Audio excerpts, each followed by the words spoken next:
Bulletin जी शुरुआत में लाहौर खां ज़मान पार्क में गिरफ्तार पीटीआई कारकुनन के मकामी अदालत में पेश किया वियो है।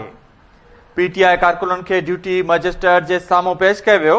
अहम खबर ॾियूं। लाहौर खां ज़मान पार्क में गिरफ्तार पीटीआई कारकुनन के मकामी अदालत में पेश किया वियो है। पीटीआई कारकुनन के ड्यूटी मजिस्ट्रेट के सामू पेश किया वियो है।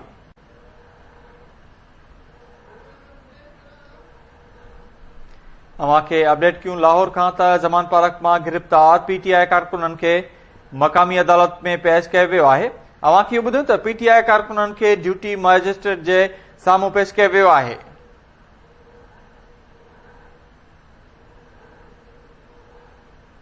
ज़मान पार्क में गिरफ्तार पीटीआई कारकुनन के मकामी अदालत में पेश किया वियो है। पीटीआई कारकुनन के ड्यूटी मजिस्ट्रेट के सामू पेश किया वियो। अहम खबर ॾियूं। लाहौर खां ज़मान पार्क में गिरफ्तार पीटीआई कारकुनन के मकामी अदालत में पेश किया वियो है। पीटीआई कारकुनन के ड्यूटी मजिस्ट्रेट के सामू पेश किया वियो है।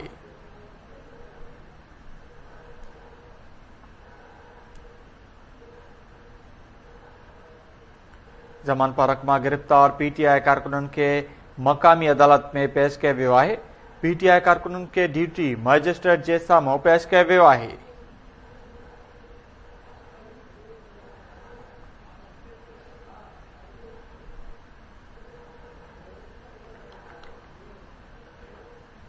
अहम खबर ॾियूं। लाहौर खां ज़मान पार्क में गिरफ्तार पीटीआई कारकुनन के मकामी अदालत में पेश किया वियो है।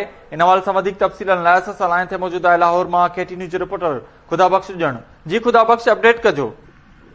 जी, कल ज़मान पार्क ते लाहौर इंतजामिया तरफा हयल छापे ऐं उन खां पोइ कयल गिरफ़्तारियुनि जे हवाले सां जेके कारकुन ज़मान पार्क में इमरान खान के घर में गिरफ़्तार किया विया हुआ उन्हनि खे अॼु लाहौर की मकामी अदालत में पेश किया वियो आहे ऐं उतां जेको आहे उन्हनि जो रिमांड वरितो वियो आहे। इहे सभई कारकुन कल लाहौर ज़मान पार्क में जेको इंतजामिया पुलिस तरफां छापो हणी ज़मान पार्क के अहाते में ऐं इमरान खान के घर जे अंदरां गिरफ़्तार कया हुआ ऐं उतां जेके शयूं बरामद कयूं हुयूं उहे जेका तफ़सील जेका खणी अॼु इंतजामिया जेको मकामी अदालत पहुती है। उन्हनि जेके गिरफ़्तार कारकुन हुया उन्हनि सभिनी जो जेको रिमांड वठण लाइ इस्तदा कई वई आहे। इहे जेके कारकुन आहिनि उन्हनि जो ताल्लुक जेको पीटीआई सां ॿुधायो वञे पियो ऐं इहे इन में अक्सरियत जेका आहे लाहौर खां ॿाहिरि जे कारकुननि जी आहे जेके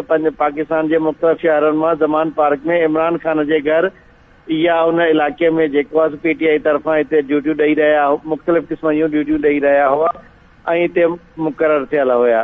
जी, वॾी महिरबानी अपडेट करण लाइ खुदा बख़्श ॼण।